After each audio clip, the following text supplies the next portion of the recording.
start the introduction. Thank you all for coming, and please do contribute questions. It really helps me out.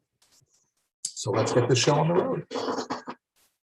Welcome to the Nonprofit Report, your weekly update on nonprofit organizations, issues, and leaders. I'm your host, Mark Oppenheim, and today we'll be discussing a very important topic, suicide prevention and resources, in an effort to raise awareness and share important information that could save lives. So today we're joined by special guest, Clara Reynolds, President and CEO of the Crisis Center of Tampa Bay, Dr. Daniel Reidenberg, Executive Director of SAVE, the Suicide Awareness Voices of Education in Minnesota, and Christina Judge, Executive Director of the Jordan Elizabeth Harris Foundation in Texas. And a reminder to Zoom attendees that we will take 3 snap polls during the show. We'll announce results, and questions submitted through the Q&A function at the bottom of your screen will be included in our discussion.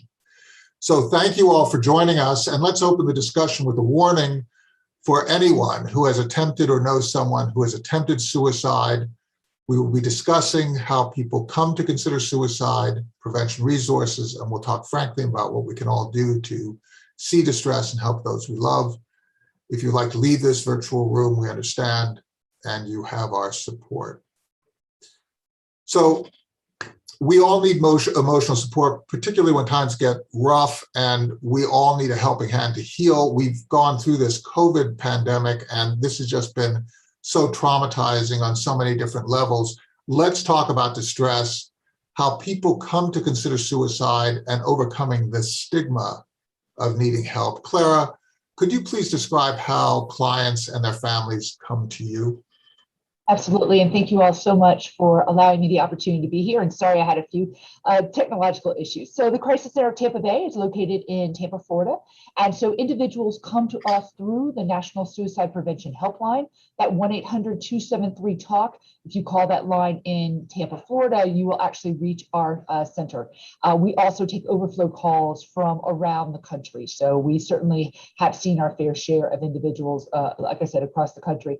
We also operate the 211 information and referral line. So we get individuals that will call us on either line that are concerned about either themselves or a loved one around suicide. And so we will average anywhere between 10 to 20 suicide calls that come into our center every single day. And it really does span across the age range, ethnicity, demographics, all the way around. It is certainly an issue that is impacting everybody in our community. And Dr. Dan, could you give us a sense of where people are coming from when they are considering this step? Where do they come from? It's medical, but it's not just medical, is it? That's correct. First of all, thank you for having me. Unfortunately, this is a topic that affects all of us in one way or another. Whether we have people in our lives that we know that struggle with mental health issues, or people that struggle with thoughts of suicide, or we've lost someone to suicide. Suicide is really a major problem in our world. It's a public health issue in our world. There's 800,000 people a year around the world that we're losing to suicide. And here in the United States, it's the 10th leading cause of death, with somebody dying every 11 minutes. You're exactly right that this is really complicated. It's far more complex than many other illnesses that we know of, because it is both internal and external. We know that some people have structural changes within the brain that might cause some issues leading to thoughts of suicide. There might be chemical imbalances within the brain. There might be electrical circuitry problems within the brain. These are all internal kinds of things that really impact people.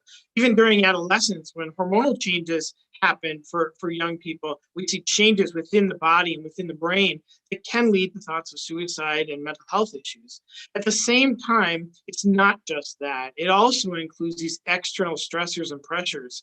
We know that whether it is economic forces that impact us, whether it is financial problems, whether it is food problems, whether it is home problems where you live, could be a series of trauma that you've experienced in your life, even PTSD for those that have served in the military or have been victimized before. All of these kinds of things are external stressors. And when you have all of these things going on at the same time, and on top of that, a breakdown in coping skills, the normal things that allow us to be able to be resilient, that's when we see people really starting to struggle with suicidal thinking.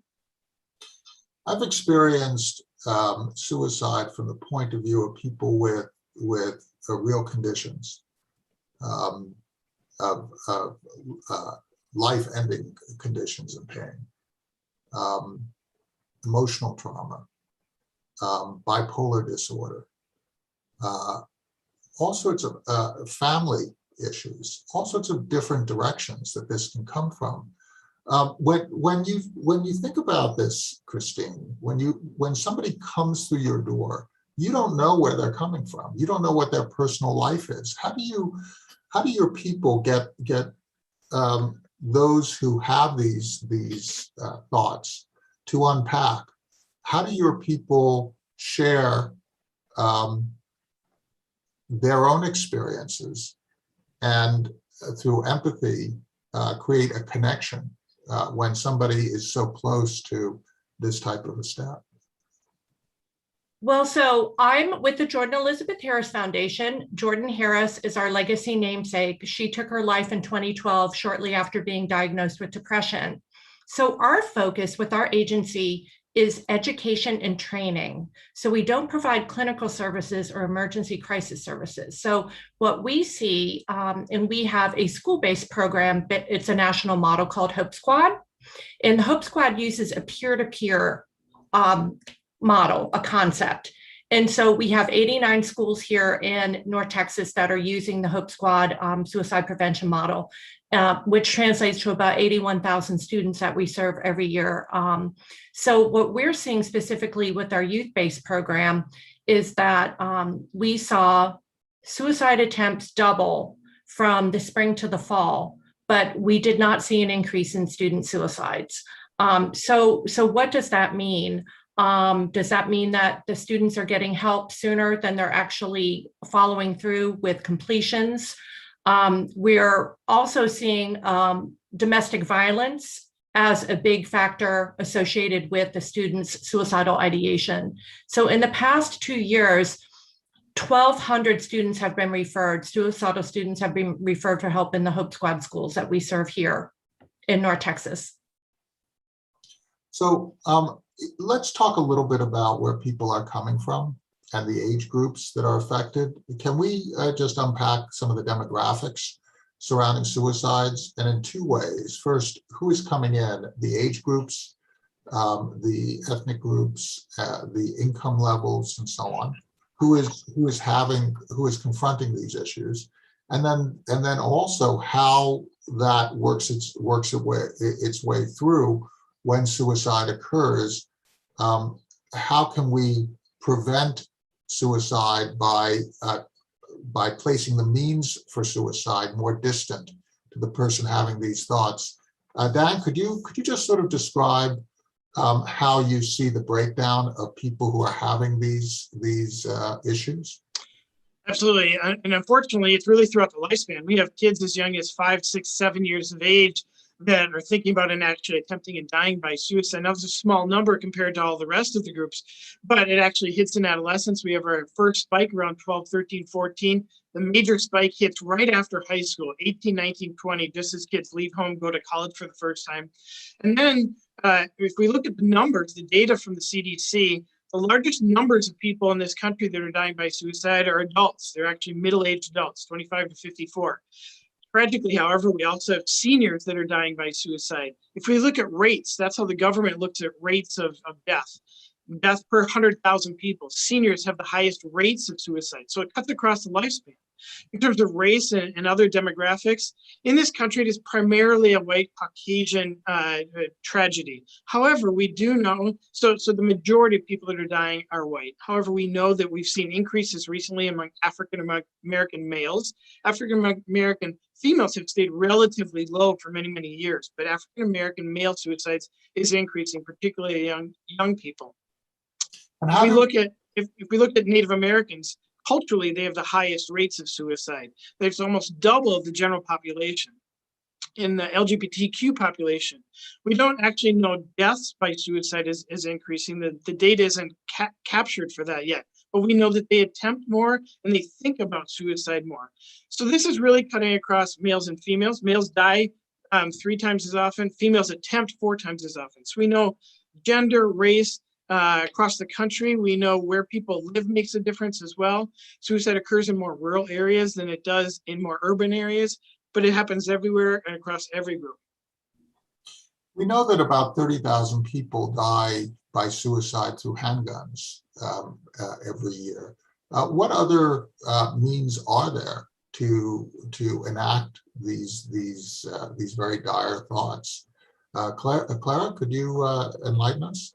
Certainly, and certainly something that we're seeing here in our community, as along with across the state of Florida, is overdose deaths, suicide related to overdose. And I would say that that is an area that we're focused very strongly on in our community. Our medical examiner has been working very closely with our community mental health providers to really try to start addressing the suicide by overdose. But there's also hangings. There's certainly those individuals that jump from high structures. Those kinds of things are all ways that we have seen in our community and across our state as unfortunately as means. And I think you talk about, Mark, this idea of reducing means. And I think that is an area that we all have opportunities to have discussions because, things like gun locks, making sure that we've got signage available. And again, those opportunities for before somebody gets to that place, how are we as a community prepared to have those discussions with our individuals, with our friends, our loved ones, our family members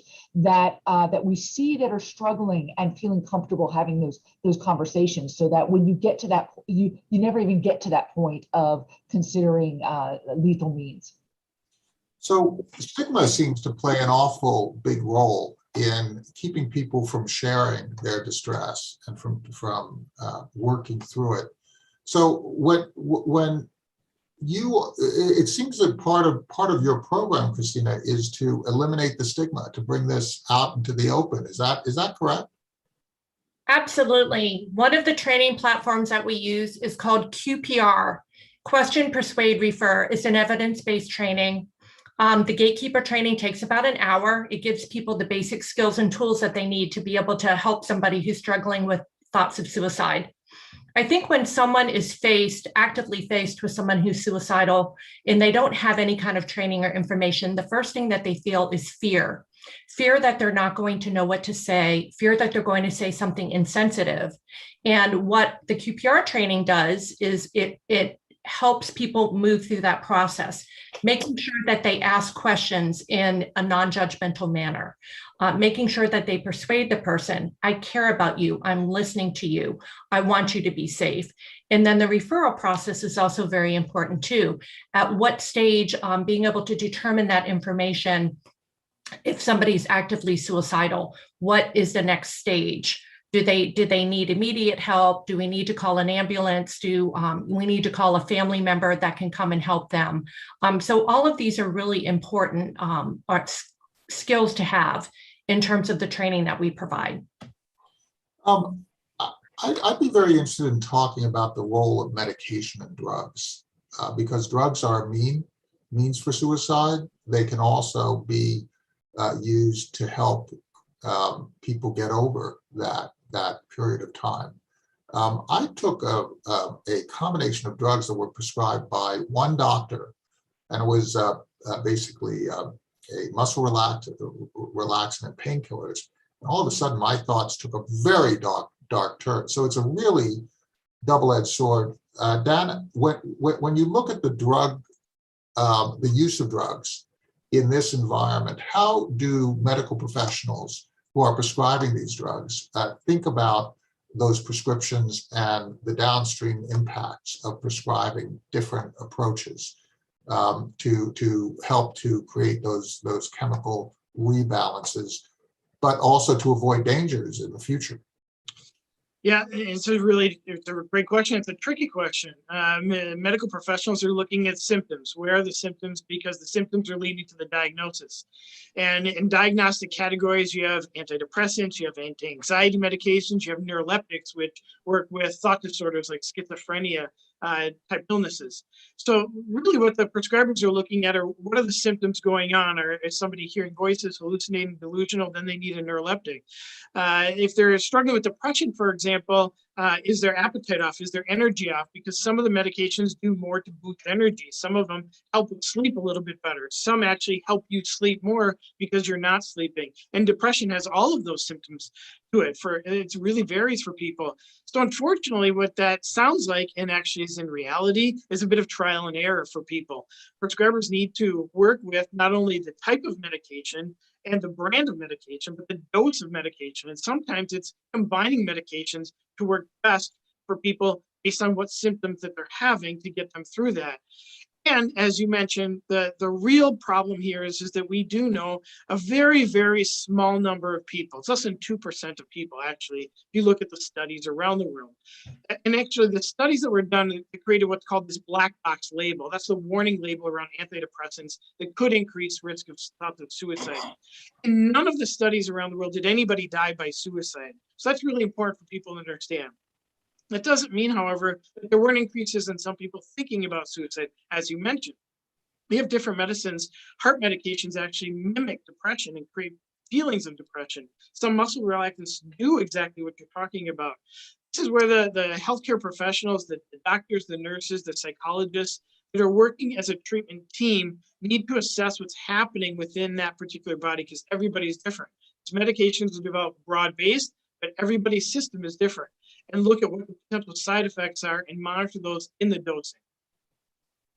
I postulated before we started the actual show, I postulated that this idea of there being people who have mental illness and people who don't, that idea is actually incorrect.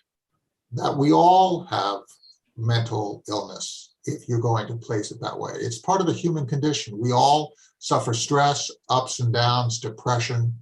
We all have these swings. We all have our trauma that we are suppressing or dealing with.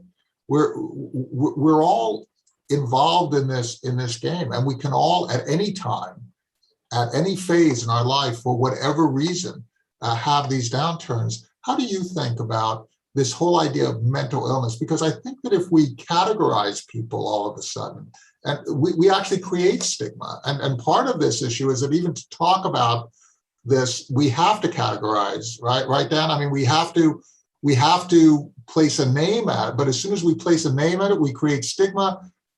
Clara, could you just give a cut on this issue of stigma and naming? And absolutely, and and Mark, I appreciate that, and Dan, I'm thinking about what you had said as well. So I think first of all, in this pandemic, one of the things that we've been telling everyone who calls in to us is that it's okay to not be okay.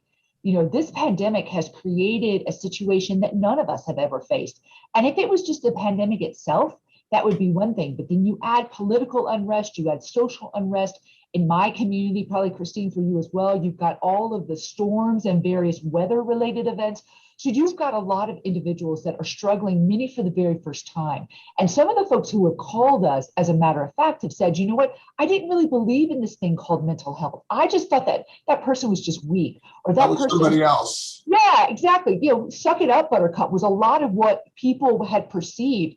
But now you see the aha of, oh, I get it now. I can't get out of bed. I am so anxious that I can't sleep at night. So I think on the good side of things is that the pandemic has really brought to light that mental health is real and that all of us struggle. And I think, Dan, to your point, where we have, maybe not necessarily recognized before, is that we as individuals have lots of coping mechanisms to be able to manage that stress and anxiety. And when those coping mechanisms break down, that's when you see individuals not knowing where to go for help. And so I think that that's really where these discussions need to focus on, is just saying to everybody, you know what? Having a behavioral health issue is just like having high blood pressure or having some sort of medical condition. You recognize you have an issue, you go and you seek out treatment and help and support. And that's what we need to be saying around mental health, however we define it. If we're feeling this anxiety and this depression to the point that it's impacting our day-to-day life and our day-to-day interactions with people that we love, it's okay to reach out to get help, and help works. So I think those are the messages that we have to continue to give as we are also grappling with how do we diagnose, how do we recognize, how do we get reimbursed as providers to be able to provide all of this level of service. So it's a very difficult question that we have to unpack. But at the end of the day, I think what's so important is just, again, that messaging around it's okay to not be okay. What's not okay is not reaching out for help when you need it. Christina, how do you see this, the role of societal imprinting? You know, whether it's based on gender, right? Men act in this way and women act in that way, or race, or other factors. It would seem that partly our desire to share with our children who we are and our traditions and so on, that can also cause some issues when it comes to stigmatizing certain behaviors, whether you have somebody who is of a different orientation and doesn't find acceptance, or their expectations that somebody will get a certain job or follow a certain profession, right? All these different aspects. On the one hand, right, you want to share who you are, you want to with your children. On the other hand, you might also be causing, you might be the root cause of some of these behaviors. How do you strike a right balance? And we can't just all be fluff balls and not figure out, not make any decisions in our lives, or not share anything with our children. How do you find that balance? Well, I think, you know, what we experience here specifically in our North Texas community is there's a lot of cultural stigmas in terms of suicide, talking about suicide. Of course, we have a large Hispanic population here. Fortunately, we have a bilingual program coordinator on staff who speaks fluent Spanish and fluent English. And so we deal with that too, and we deal with it in our schools as well. So how can we break those cultural barriers and be more sensitive? You know, diversity, equity, and inclusion training, making sure that what we do speaks to our entire community that we're serving, not just our white community, but our communities of color, and being able to meet people where they are. And that's incredibly important. And when addressing stigma, it's, you know, creating that culture that encourages help seeking. And we see a lot of that within our schools that we're serving too, is that as our programs take root in the schools, we see our referrals increase. I think a lot of people will expect our referrals to decrease, but increasing means that, as Clara said, it's okay not to be okay. It's okay to seek help.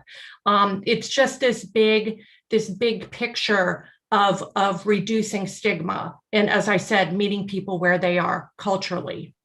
You know, it's an interesting point. Dan, you know, part of the repercussions of what Christina was saying is that if you look at diversity, equity, and inclusion, we generally talk about race. But maybe we're not just talking about race. Maybe we're talking about mental health.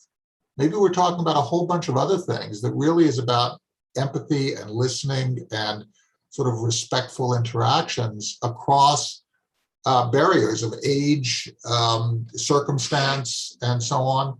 How do you see it? Is this focus on diversity, equity, and inclusion, does it actually have an impact on the mental health ideas of how we confront this epidemic of suicide and trauma? I think so. And I think so in a broader perspective. So if that's at the 30,000 foot level, we're talking about the 50,000 foot level, that we need to all be more compassionate about each other, for each other. So I think that the diversity, equity, inclusion discussion that's happening here in our country, and here I'm in Minneapolis, where this all really broke last year. And continues with the protests just miles from my office right now. These things are bringing about the idea that we're all human and that we all have feelings and we all have experiences that are unique to each of us. And if we can start to be a little more compassionate that everybody else might have their own, and we can hear more and we can ask more and we can try to understand more and better about their experience, we are all going to be better off. And in many ways, that will help us not only around those diversity, equity, inclusion kinds of issues, but around mental health, because we are afraid, as you've heard both Clara and Christina talk about, we're afraid to ask about mental health issues. We're afraid we're going to lead somebody down the wrong path, and we know research says that we're not going to do that. We're afraid that we're not going to have the right answer, or we're afraid that we're going to offend somebody. But if we can listen and we can really hear and understand, we may not be able to put ourselves exactly in their shoes, but if we can listen and try to understand and be sympathetic and compassionate, that's going to take us a long way at helping each other with the mental health challenges that we all have.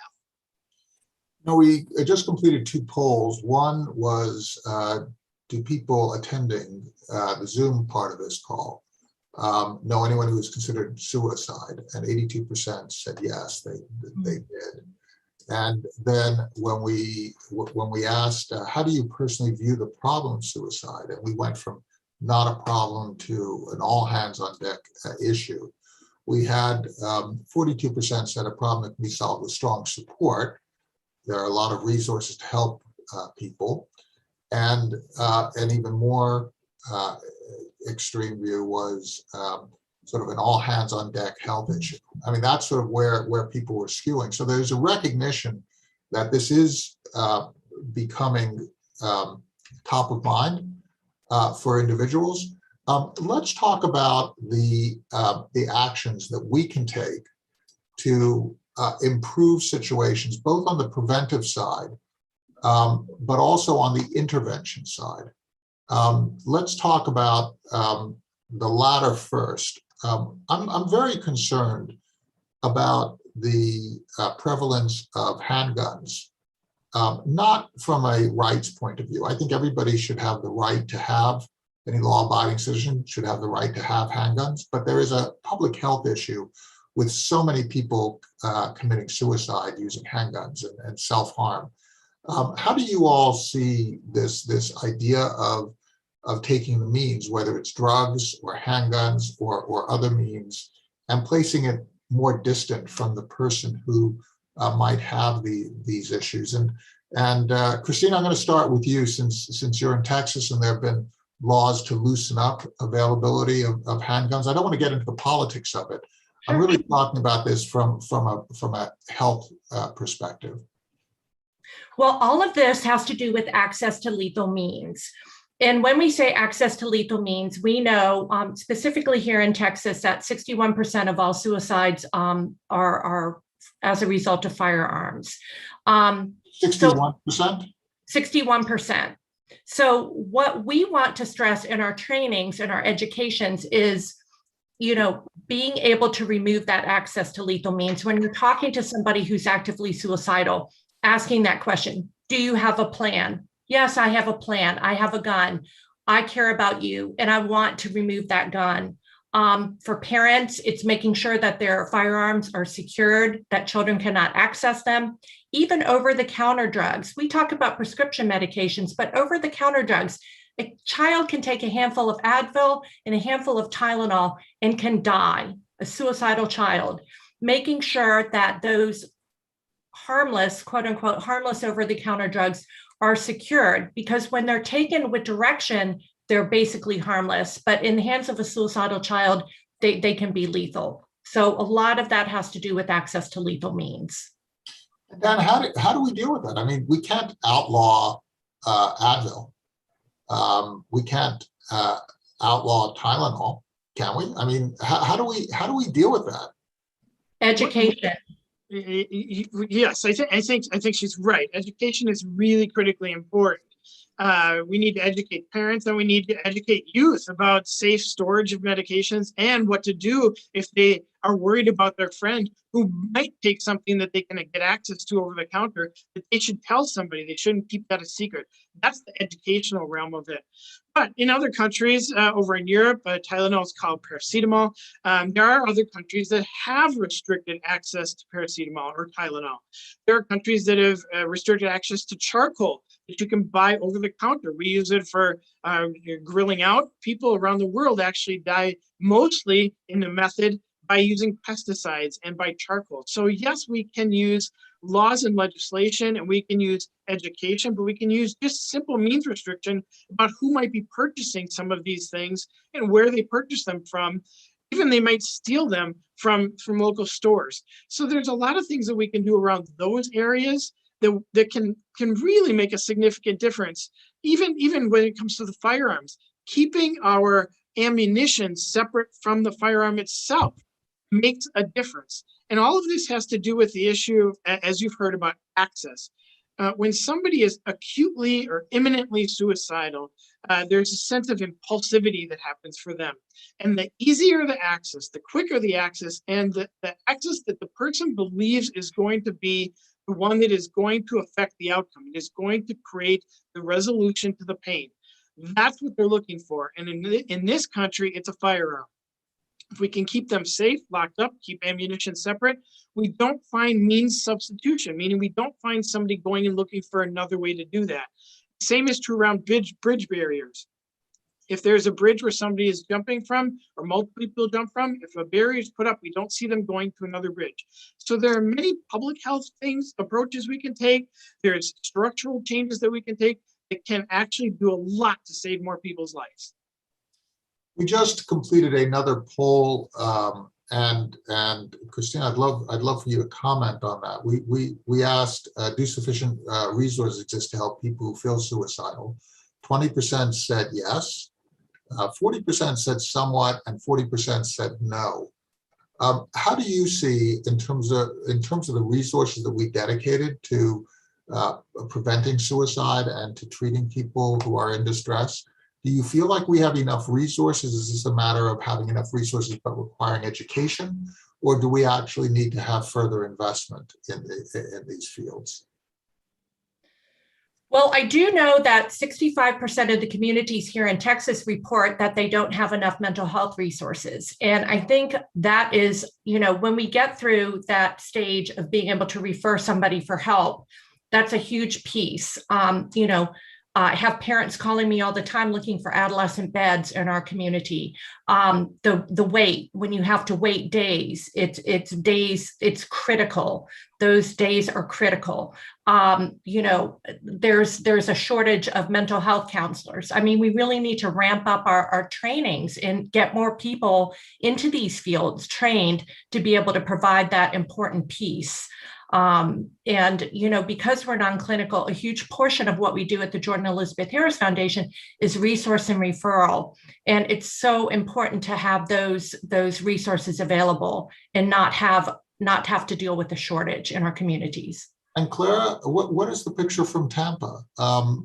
You were mentioning the thing that I thought was really interesting about your intro element was that you were talking about the fact that there's a lot of spillover into your folks, into your helpline, which would indicate that at times there are insufficient resources in other areas of the country. Do you feel like there need to be more resources dedicated to this public health issue?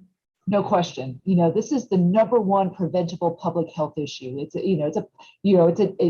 absolutely out there. It's everywhere, and we can prevent it 100% of the time. So that is the piece that I think is very important. And I would say that, looking at my state, which has traditionally been underfunded in the behavioral health, we usually rank around 49th or 50th in the state rankings for behavioral health spending, that the dollars that do come in are oftentimes so tied up in ways that we can't use them the most appropriate and the most effective ways that people need them. And so I think that that's the other opportunity that we have as well as a nation, is to look at how those dollars are being allocated and how they're being spent and who is making those decisions. Because I would argue that probably Dan has a better clinical understanding of how these funds should be utilized than maybe a politician who has no background in this field. So I think that those are some opportunities for us to be able to take resources that we have and be able to use them more effectively and more judiciously.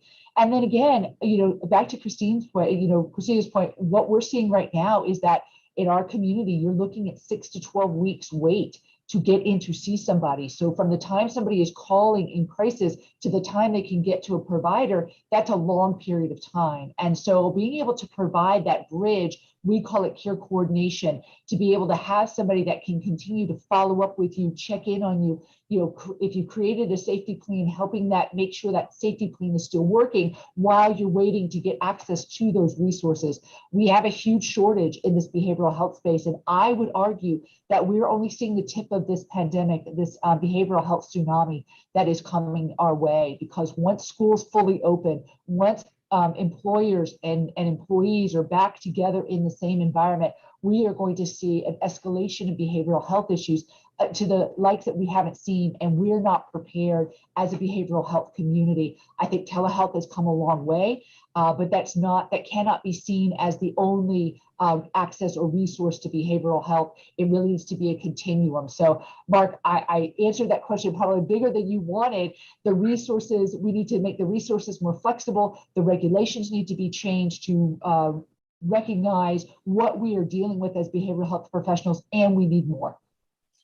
And I'm going to give you the last word. If there's one thing that you would recommend that I do, that we each do, to make this world a better place in this regard, what can I do? What would you recommend to me? So if I get to start with that, I would say that it is two things. One, when somebody comes to you, take the time to listen to them and validate. Regardless of where you're coming from and what you believe, validate those feelings that somebody else is sharing with you and get them to an appropriate place like 211, the National Suicide Helpline. I think those are the two most important things. Dan, what would you recommend that I do? And it could be advocacy, it could be really anything. Volunteering. What should I do? I think two things. One is to be there and be available, but to know resources. For people that are struggling with mental health issues or thoughts of suicide, they see tunnel vision. They don't feel like there's access to anything. They don't see opportunities. If you can provide that, you can be a life-saving support system for them. So to be there and provide resources, just know what they are, that can really make a difference in terms of saving somebody's life. Be present, as you say, Clara, and be knowledgeable, as you say, Dan. And Christina, what should I do? How should I equip myself? How should I function? Well, I don't want to sound like a broken record, but education and training is so important. You can take one of our trainings online. We have one tonight, this evening. It takes about an hour and it's free.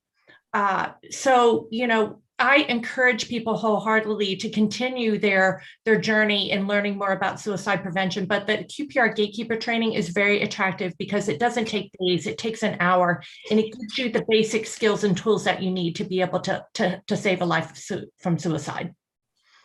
Thank you so much. Thank you all. Clara Reynolds, President and CEO of the Crisis Center of Tampa Bay, Dr. Daniel Reidenberg. Am I pronouncing your last name correctly, Dan? Yes, Reidenberg.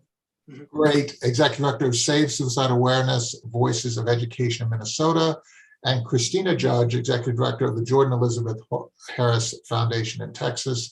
Thank you so much for sharing your insight into this very important, sensitive topic. Thank you, attendees, for helping us with your questions. And that's the Nonprofit Report. We'll see you on Tuesday, where we'll be talking about prison reform. Again, another area where we're talking about trauma, we're talking about healing the nation, and changes that we can make to make America a better place. Thank you so much.